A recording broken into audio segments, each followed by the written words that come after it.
림프계에 대한 이야기를 전반적으로 좀 하도록 하겠습니다. 림프계라고 하면 여러분들 지금까지 이제 공부하신 것처럼 뭐 림프관, 뭐 림프절, 또는 림프성 기관 이런 것들이 전반적으로 다 림프계에 포함이 되는 것들인데요. 이 아이들이 도대체 어디에 있는지 한번 우리가 정리를 하고 넘어가야 될 것 같습니다. 왜냐하면 어디에 있느냐 그 위치에 따라서 가는 길이 달라요. 흐르는 길이 다르다는 거죠. 그렇기 때문에 그리고 또 이제 우리가 매뉴얼 림프 드레이지를 할 때 우리가 도대체 이제 어느 부위에 있는지를 정확하게 어느 정도 머릿속에서 알고 있어야지만이 우리가 적용한 MLD의 그 매뉴얼 림프 드레이지 동작이 거기 안에서 그런 작용이 일어날 것이다. 그러니까 기대하는 작용이 일어날 것이다라고 생각을 할 수가 있기 때문에 일단 기본적으로 림프계를 어, 예, 림프계가 어디에 있는지 위치에 대한 것들에 대한 이야기를 먼저 여러분들이 알 수 있도록 설명을 좀 해드리도록 하겠습니다. 자, 림프계는요, 여기 그림을 보시면 이게 근육이고요. 그리고 이 위에 근육을 싸고 있는 근막이 있어요. 용어는 파샤라고 얘기를 합니다. 파샤, 근막이 이렇게 있거든요. 그래서 보편적으로는 근막을 기준으로 해서 근막의 위쪽에 있느냐, 근막의 안쪽에 있느냐에 따라서 근막을 기준으로 이렇게 이야기를 합니다.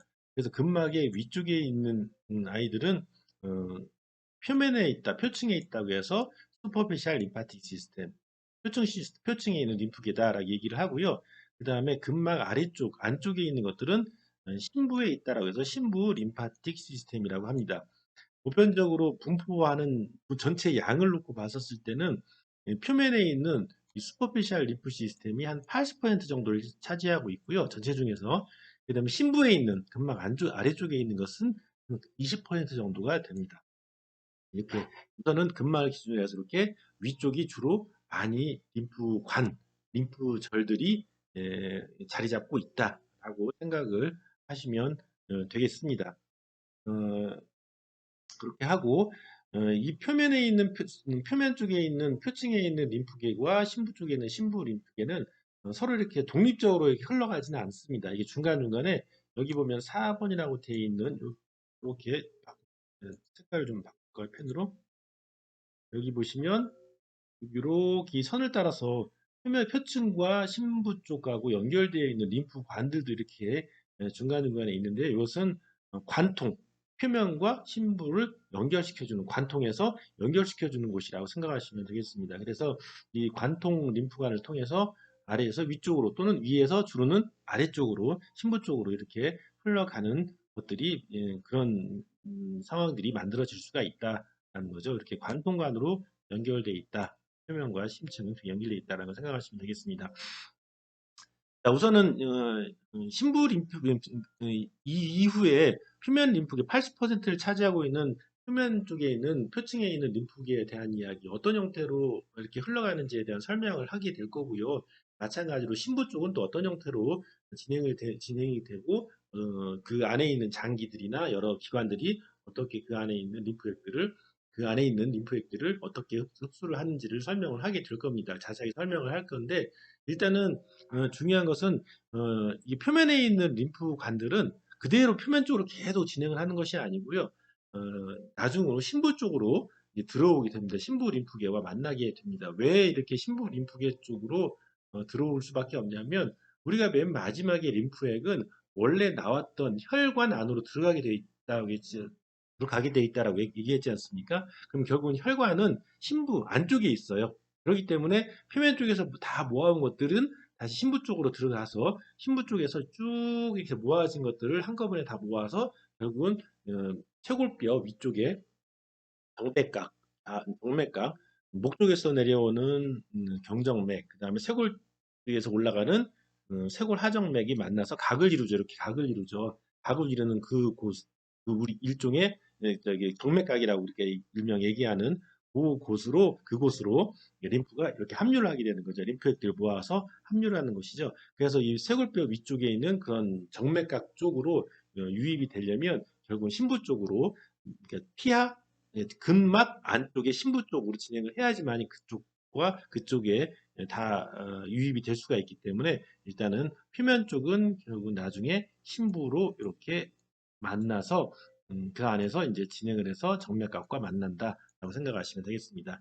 신부 쪽에서는 신부 림프계 같은 경우에는 주로 흘러가는 것들이 이제 혈관이나 신경을 따라서 이렇게 혈관과 신경이 가면은 그 옆에서 이렇게 나란히 흘러갑니다. 흘러가가지고 결국은 나중에 정맥각과 만나게 되는데요. 정맥각을 다른 형태로 림프가 최종적으로 들어가는 곳이다라고 해서 여기선 터미너스라는 표현을 썼습니다. 종착지라는 거죠. 터미너스. 그래서 결국은 정맥각 터미너스로 들어가게 된다. 신부 림프계를 통해서 들어가게 된다. 하는 겁니다. 그래서 지금 앞으로 여러분들이 좀 이해를 하셔야 될 게 표층에 있는 림프 시스템이 어떤 형태로 흘러가는지 또 신부에 있는 림프 시스템은 또 어떤 형태로 흘러가는지를 각각 여러분들이 이해하실 수 있어야 된다라는 거죠. 신부 쪽은 이제 맨 마지막에 정맥하고 들어갈 때는 이렇게 덕트, 큰 관을 얘기하는 거죠. 또는 트렁크, 우리 나무로 비유를 했었잖아요. 림파틱 트리, 나무에 비했을 때 이렇게 트렁크, 모아져서 하는 그 줄기, 큰 줄기의 트렁크, 그런 형태로 이제 만나게 돼서 결국은 정맥과 안으로 유입이 된다라고 할 수가 있겠습니다. 어, 예. 한 가지 여기서 제가 여기다 질문을 올려놨는데요. 다음 중 림프 기관이 없는 곳 이렇게 해놨는데 제가 이제 여러분들한테 이제 질문을 할 것은 우리가 보통 표면에 있는 표층 림프계와 신부에 있는 신부 림프계로 이렇게 근막을 기준으로 해서 구분을 한다고 했는데 특히 표면 쪽에서 이게 예를 들어서 이제 표피, 그다음에 진피, 피하, 근육을 싸고 있는 근막이 있고 근육이 이렇게 있고 안에 뼈가 이렇게 있지 않겠습니까? 뼈. 그래서 여기 보면 이걸 진피라고 일단 써놓겠습니다. 진피. 이건 피하가 된다는 거죠. 그랬을 때 우리가 림프 기관, 그러니까 림프관이 없는 곳은 어디냐라고 해서 지금 여기 각각의 구조물 중에서 림프 기관이 없는 곳은 어디냐라고 이렇게 물어봤을 때 여러분들이 답을 하시라는 거죠. 여기에 어디에 림프관이 없겠냐라는 거죠. 예, 답은 예, 표피입니다. 표피에는 림프관이 없습니다. 시작 림프관이나 시작 림프관이나 모세 림프관이 없습니다. 왜냐하면 표피 같은 경우에는 그 안에 혈관이 없죠. 모세혈관이 표피까지는 가지는 않고 진피층까지만 혈관이 가기 때문에 결국은 혈관이 있는 곳에는 림프관이 있는 것이다라고 생각을 하면 되겠습니다. 그래서 표피에는 혈관이 가 있지 않기 때문에 결국은 피하, 근막, 뼈, 아니 저기 근육, 뼈, 이 모든 곳에서는 그 안에 있는 그 안에 세포들을 구성하고 있는 세포들을 그야말로 먹여 살려야 되기 때문에 혈관이 가 있어요. 모세혈관, 혈관이 큰 혈관들, 작은 혈관들이 가 있지만은 표피에는 가 있지 않기 때문에 림프 기관이 없는 것은 표피가 정답이 되는 겁니다. 그 다음에 림프계의 목적은 제가 림프절에 대한 이야기를 할 때 거기에 단백질의 구성 농도가 달라진다. 단백질 구성이 달라진다. 라고 얘기를 하면서 이제 들어온 양을 50%까지 농축을 시켜준다. 림프를 50%까지 농축을 시켜준다는 얘기를 하면서 이 얘기를 했습니다. 림프계의 목적이 또 그 이외에 여러 가지가 있는데 단백질을 그때 설명한 거에서 이제 유지하는 기능, 단백질이 우리 몸에서 일정하게 다 빠져나가지 않고 단백질이라는 것은 되게 우리 몸에서 필요한 성분이잖아요. 그래서 한쪽에 몰려있지 않게 그 다음에 다 빠져나가지 않게 순환을 통해서 그것을 일정한 양이 유지되게 하는 역할을 림프계가 해준다라는 거죠. 설명드렸던 거 기억나세요? 예. 혈관 안에 있는 단백질이 다시 한번 설명드리자면 단백질이 바깥으로 빠져나와서 조직 안에 있게 되면 그 조직 안에 있는 단백질이 이제 사용이 되어지고 또 나머지 있는 것들이 그대로 조직 단백질이 있단 말이에요. 그것들은 일부를 시장 림프관이 흡수를 해서 거쳐서 여러 기관을 거쳐서 결국은 다시 어디로 터미너스 정맥각으로 이렇게 다시 집어넣어서 혈액 성분으로 다시 넣어준다는 거죠. 그래서 빠져나온 것을 다시 한 바퀴 돌려서 다시 혈관 안으로 집어넣어주기 때문에 결국은 단백질을 이렇게 순환을 해서 우리 몸에 어느 정도 계속 유지할 수 있게 하는 역할을 한다라는 거하고요.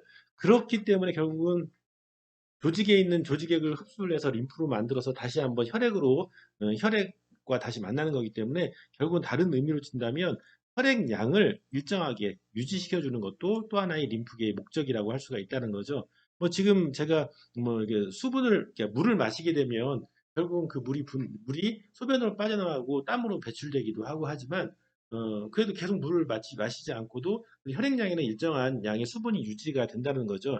유지가 되면서 또 계속 빠져나가긴 해요. 왜냐하면 제가 여러 가지 이렇게 일을 하고 움직이기 때문에 주변에 이제 근육도 일을 해야 되고 에너지가 필요로 하고 하기 때문에 혈액 성분들이 바깥으로 빠져나가면서 수분도 대단히 많은 양이 빠져나가긴 해요. 조직으로 빠져나가긴 하는데 빠져나간 만큼 새로 보충 놀이가 하지 않지 않습니까? 근데 그 보충의 역할을 누가 해주냐면 빠져나온 양 중에 일부를 혈관이 직접적으로 림프절에서 재흡수를 한다겠죠. 재흡수를 하거나 또는 그 재흡수가 되지 않은 나머지는 다시 림프계를 통해서 계속 터미너스 쪽으로 다시 그 수분을 집어넣어 준다는 거죠. 그 림프가 대부분의 성분이 수분으로 되어 있기 때문에 그럼 결국은 다시 부족했던 양만큼은 아니지만 완전하게 보충은 되는 건 아니지만 다시 조직에 있는 것들을 다시 혈관으로 다시 넣어주는 기능도 하게 된다라는 거죠. 그래서 이 두 가지를